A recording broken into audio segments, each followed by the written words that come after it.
아이고, 내 전 재산이 다 떠내려가네. 아이고. 배가 뒤집히고 비단이 전부 강물에 쓸려 내려갔다. 그 산에, 그 자리에서 모든 걸 잃었다. 하늘도 무심하시지. 이상하게도 이 산에는 하는 장사마다 망했다. 떡을 팔면 병이 돌고 집신을 팔면 가뭄이 들었다.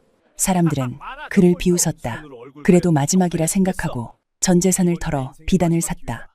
이번엔 다를 거라 믿었다.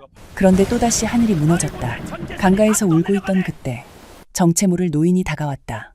다시 돈이 생기면 뭐 할 텐가? 사내는 망설임 없이 말했다. 호강하며 살겠습니다. 자네의 마음은 오로지 자신만을 위한 이기심으로 가득 차 있구먼. 그래서 네가 망한 게다. 그날 이후 이 사내의 인생이 완전히 뒤집히기 시작했다. 그래. 인생이라는 것이 흐르는 물과 같고 스쳐 지나가는 바람과 같으니 덧없는 부귀영화에 목을 매는 것이 우리네 사람들의 모습이 아니겠습니까? 구름은 모였다가도 흩어지기 마련이며 달 또한 차면 기우는 것이 하늘의 이치이거늘 우리 인간들은 그저 눈앞의 재물만을 쫓아 허덕이며 살아가곤 합니다. 하지만 여러분, 진정한 복이라는 것은 움켜쥐려 할수록 멀어지고 비우려 할수록 쌓이는 신비로운 힘이 있다는 사실을 알고 계시는지요? 재물운이라는 것이 도대체 어디서 오고 어디로 흘러가는 것인지 그 신비로운 비밀을 간직한 한 남자의 파란만장한 이야기를 들려드릴까 합니다. 이 이야기를 다 듣고 나면 여러분의 가슴 속에도 커다란 복덩이 하나가 저절로 굴러 들어오게 될 것이니 귀를 쫑긋 세우고 들어보시길 바랍니다. 옛날 옛적 조선 땅 한양 저작거리에 박달수라는 이름의 상인이 살고 있었습니다. 이 박달수라는 사내는 본래 심성이 착하고 부지런하기 이를 데 없었으나 이상하게도 장사 운만큼은 지독히도 따라주지 않았습니다. 남들은 가만히 앉아 있어도 손님이 구름처럼 몰려든다는데 달수가 떡 장사를 시작하면 동네에 갑자기 배앓이가 돌고 집신 장사를 시작하면 가뭄이 들어 사람들이 신발 신을 일이 없어지는 시기였습니다.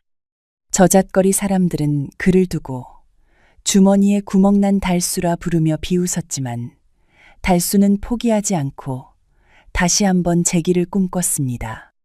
그는 조상 대대로 내려오던 마지막 남은 논밭까지 모두 저당 잡혀 큰 돈을 마련했습니다. 이번이 내 인생의 마지막 기회다. 이 비단을 평양에 가져가 팔면 큰 돈을 벌 수 있을 거야. 달수는 한양에서 제일 가는 비단을 궤짝마다 가득 싣고 임진강 뱃길에 몸을 실었습니다. 평양은 예로부터 물자가 풍부하고 풍류를 즐기는 이들이 많아 비단값이 금값이라는 소문을 들었기 때문이었습니다. 배 위에 실린 비단 궤짝들을 보며 달수는 모처럼 밝은 미소를 지어 보였습니다. 하지만 하늘은 이번에도 달수의 편이 아니었는지 평양을 코앞에 둔 임진강 목에서 갑자기 마른 하늘에 날벼락이 치기 시작했습니다. 잔잔하던 강물은 집채만한 파도로 변해 배를 집어삼킬 듯 달려들었고 거센 돌풍은 돛대를 단번에 꺾어버렸습니다. 아이고, 내 비단, 내 전 재산이 든 비단 궤짝들이. 달수가 비명을 질렀지만 사나운 물결은 자비가 없었습니다. 결국 배는 뒤집혔고 달수는 차가운 강물 속으로 빠져들며 정신을 잃고 말았습니다.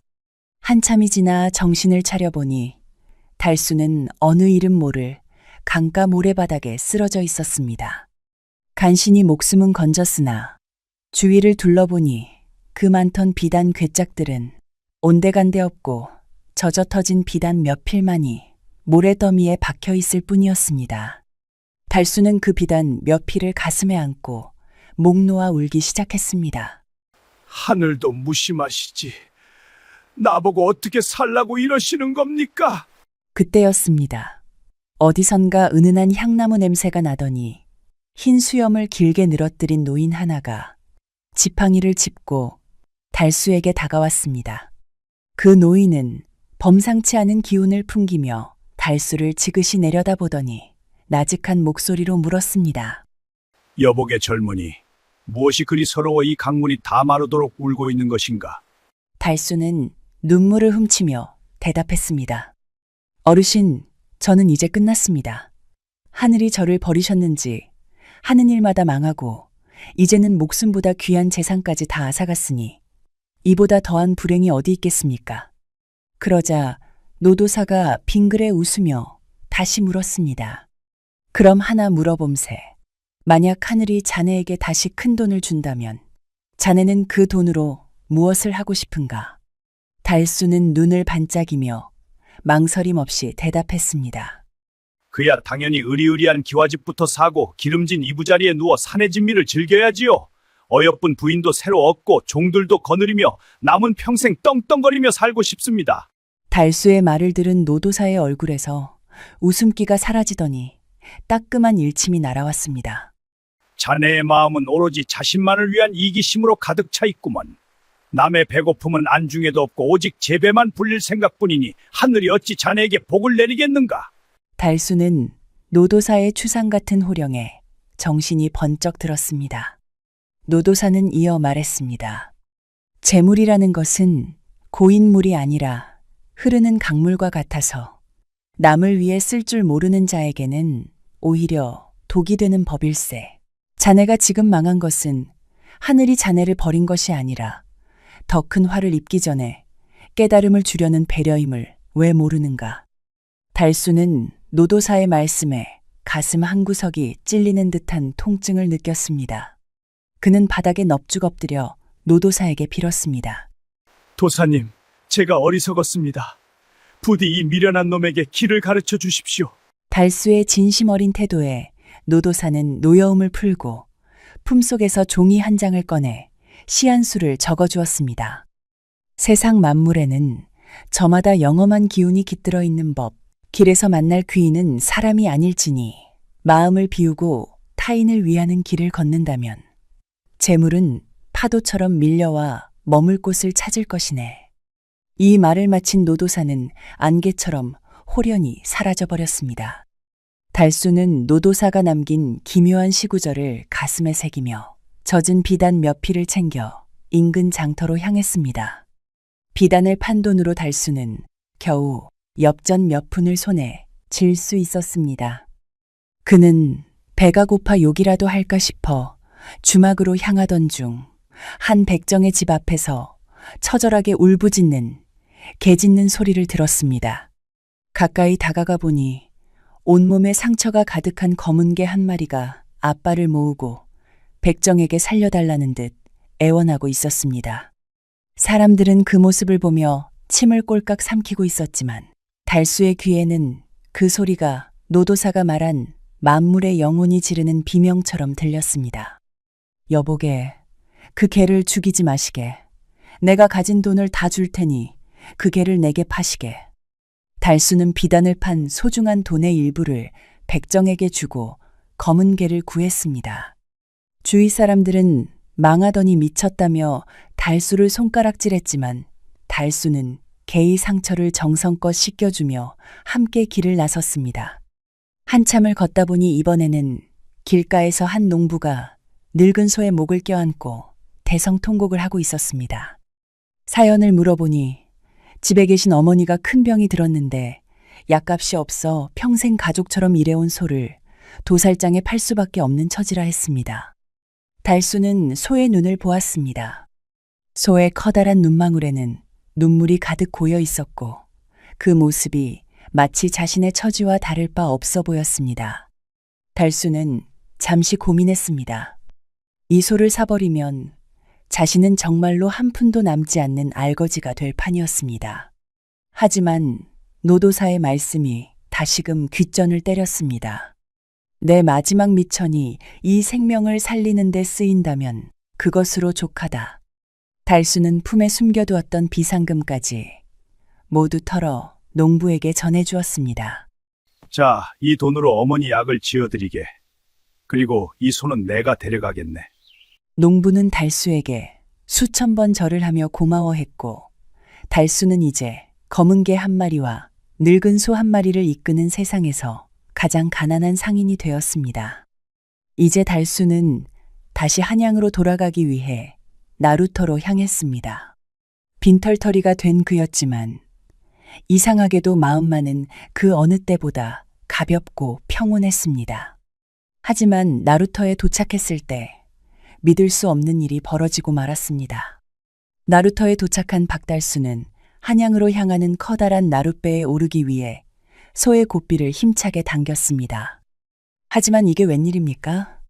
평소 주인의 말이라면 자다가도 일어날 만큼 순종적이던 소가 갑자기 앞발을 땅에 깊게 박고는 요지부동이었습니다. 박달수는 어찌할 바를 몰라 땀을 뻘뻘 흘리며 소의 엉덩이를 철썩철썩 때려보기도 하고 귓속말을 하며 살살 달래보기도 했습니다. 이복의 소야, 어서 가야 한양에 닿지 않겠나? 제발 한 번만 도와주게. 그러나 소는 대답 대신 커다란 눈망울에 눈물을 가득 머금고는 서글프게 울부짖을 뿐이었습니다. 그뿐만이 아니었습니다. 함께 데려온 검은 개는 갑자기 미친 듯이 짖어대더니 박달수의 바짓가랑이를 물고 나루터 반대 방향으로 필사적으로 잡아당겼습니다. 아이고, 이놈들이 미쳤나? 왜 이러는 게냐, 사람 창피하게. 나루터에서 배를 기다리던 다른 상인들과 사공들이 이 광경을 보고는 배꼽을 잡으며 깔깔대고 웃어댔습니다. 이복의 박서방, 장사가 망하더니 이제는 짐승들한테도 무시를 당하는구먼. 그런 미련한 짐승들하고 씨름하다가는 오늘 해가 다 저물겠네. 사공 또한 혀를 차며 달수를 비웃었습니다. 자, 갈 사람들은 빨리 타시오. 저 미친 소랑 놀아줄 시간이 없으니 우리는 먼저 출발하겠소. 상인들은 비웃음을 남긴 채 배에 올랐고 배는 서서히 강복판으로 미끄러져 나갔습니다. 박달수는 멍하니 배를 바라보다가 문득 강가에서 만났던 노도사의 기묘한 시구절을 떠올렸습니다. 길에서 만날 귀인은 사람이 아닐지니 짐승의 뜻을 귀히 여기라는 그 목소리가 귓전을 때리는 듯 했습니다. 박달수는 결심한 듯 소의 고삐를 돌려 강물이 보이지 않는 험준한 산길로 발길을 돌렸습니다. 그래, 너희가 오죽하면 이러겠느냐. 가자, 내가 너희 뜻대로 하마. 박달수가 산등성이에 올라 숨을 고르며 강가를 내려다보던 바로 그 순간이었습니다. 갑자기 멀쩡하던 하늘이 시커멓게 변하더니 어디선가 천지를 뒤흔드는 듯한 굉음과 함께 엄청난 돌풍이 강물을 들이쳤습니다. 강물은 순식간에 거대한 소용돌이를 일으키며 집채만 한 파도로 변해 나루터를 집어삼켰습니다. 박달수가 방금 타려 했던 그 배는 거센 물결에 종이배처럼 뒤집히더니 상인들의 비명조차 들리지 않을 만큼 순식간에 강바닥으로 가라앉고 말았습니다. 박달수는 그 광경을 목격하고는 온몸에 소름이 돋고 다리가 후들거려 자리에 주저앉아 한동안 말을 잇지 못했습니다. 아이고, 도사님, 살려주셨군요. 저 미물들이 아니었다면 나도 지금쯤 강물 속 귀신이 되었을 것을. 그는 개와 소를 가슴에 안고 한참을 울었습니다. 짐승들은 마치 다행이라는 듯 박달수의 얼굴을 핥으며 위로를 건넸습니다. 가까스로 목숨을 건진 박달수는 다시 육로를 통해 한양으로 길을 재촉했습니다. 어느덧 해가 지고 어둑어둑해질 무렵 박달수는 숲속 깊은 곳에 자리 잡은 낡은 사당 하나를 발견했습니다. 사당 안에는 이미 다른 상인 몇 명이 자리를 잡고 앉아 모닥불을 피우고 있었습니다. 그들은 배가 고팠던지 집에서 가져온 커다란 장닭 한 마리를 꺼내어 잡으려 하고 있었습니다. 자, 이놈을 잡아 삶아 먹으면 오늘 밤은 든든하겠구먼. 한 상인이 칼을 꺼내어 장닭의 목을 치려던 그 찰나였습니다. 박달수와 함께 온 검은 개가 갑자기 튀어나가 상인의 앞을 막아서며 이빨을 드러내고 사납게 짖어대기 시작했습니다. 이놈의 개새끼가 미쳤나. 남의 저녁거리를 방해해. 상인들이 몽둥이를 들고 개를 때리려 하자 박달수가 급히 뛰어들어 그들의 손을 붙잡았습니다. 여보게들, 제발 멈추시게. 이 먼 길에 생명을 해치는 것은 운수에 좋지 않네. 내가 가진 엽전과 귀한 비단 보루를 줄 테니 제발 그 닭을 내게 파시게. 상인들은 박달수를 미친 사람 취급하며 비웃었지만 돈과 물건이 생기자 흔쾌히 장닭을 내주었습니다. 박달수는 장닭에 묶인 다리를 풀어주며 숲으로 날려 보내려 했습니다. 하지만 이 장닭은 도망가기는커녕 박달수의 어깨 위에 올라앉아 내려올 줄을 몰랐습니다. 깊은 밤, 피곤에 지친 상인들이 모두 깊은 잠에 빠져들었을 때였습니다. 박달수 역시 깜빡 잠이 들렸는데 갑자기 어깨 위에 장닭이 날카롭게 울며 그의 얼굴을 쪼았습니다. 아야야, 이놈아, 왜 그러느냐. 박달수가 눈을 뜬 순간 그는 경악을 금치 못했습니다. 사당 천장 틈새마다 손바닥만 한 시커먼 독진애들이 떼를 지어 쏟아져 내려오고 있었던 것입니다. 이미 다른 상인들은 잠결에 진해에게 물려 숨을 거둔 듯 미동조차 없었습니다. 진해들이 박달수를 향해 기어오자 그를 지키던 장닭이 날개를 퍼덕이며 진해들을 쪼아 죽이기 시작했습니다. 장닭은 밤새도록 잠 한숨 자지 않고 사방을 뛰어다니며 독진의 수백 마리를 처단했습니다. 내가 베푼 작은 선의가 내 목숨을 구하는 기적으로 돌아온 이 상황에서 여러분은 어떤 생각이 드시나요? 저는 그저 한낱 미물이라 여겼던 짐승이 은혜를 갚기 위해 맹독을 품은 지네떼 사이로 뛰어든 이 장면. 만약 박달수가 그날 짐승을 구하지 않았다면 이 어두운 사당에서 억울한 최후를 맞이했겠지요. 보잘것없는 생명조차 귀하게 여긴 그 마음이 결국 하늘의 복을 끌어당긴 가장 강력한 부적이었던 셈입니다. 이야기 계속 이어서 보시지요. 이튿날 아침, 살아남은 박달수는 사당을 나오며 장닭에게 깊은 절을 올렸습니다. 장닭은 마치 작별 인사를 하듯 하늘을 향해 3번 크게 울고는 숲속으로 자취를 감추었습니다. 한양으로 향하는 길은 멀고도 험했지만 박달수의 마음은 그 어느 때보다 단단해졌습니다. 길을 가던 중 그는 어느 깊은 강가에서 발을 동동 구르며 흐느끼는 한 선비를 보았습니다. 그 선비는 병세가 깊은 늙은 어머니를 등에 업고 있었는데 밤새 내린 비로 강물이 불어나 건너지 못해 애를 태우고 있었습니다. 어머니의 약을 구하러 장터에 가야 하는데 이 강을 못 건너면 어머니가 돌아가시고 맙니다. 선비의 절박한 사연을 들은 박달수는 한치의 망설임도 없이 자신의 소를 끌고 다가갔습니다. 선비님, 제 소가 덩치가 크고 힘이 좋으니 이 소의 등에 노모를 태우십시오. 박달수는 직접 소의 고삐를 잡고 가슴까지 차오르는 사나운 강물을 헤쳐나갔습니다. 몇 번이나 물살에 휩쓸릴 뻔한 위기를 넘기며 마침내 선비와 노모를 무사히 반대편 기섭에 내려주었습니다.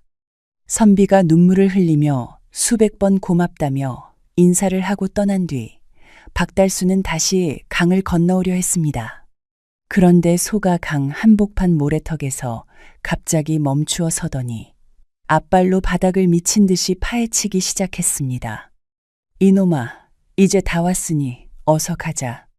하지만 소는 비키지 않고 계속해서 모래를 파냈고 박달수는 의아한 마음에 물속으로 손을 집어넣어 보았습니다. 손끝에 차갑고 단단한 무언가가 걸렸습니다.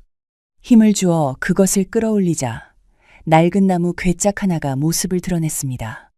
괴짝의 뚜껑을 열어본 박달수는 그 자리에서 입을 다물지 못했습니다. 그 안에는 오래전 큰 홍수 때 떠내려온 것인지 아니면 도적들이 숨겨둔 것인지 알 수 없는 황금덩이들이 가득 들어 있었던 것입니다. 짐승들의 목숨을 구하고 선행을 베푼 덕에 하늘이 그에게 막대한 재물로 보답을 내린 것이었습니다. 박달수는 그 황금을 미천 삼아 한양 저작거리로 돌아왔습니다.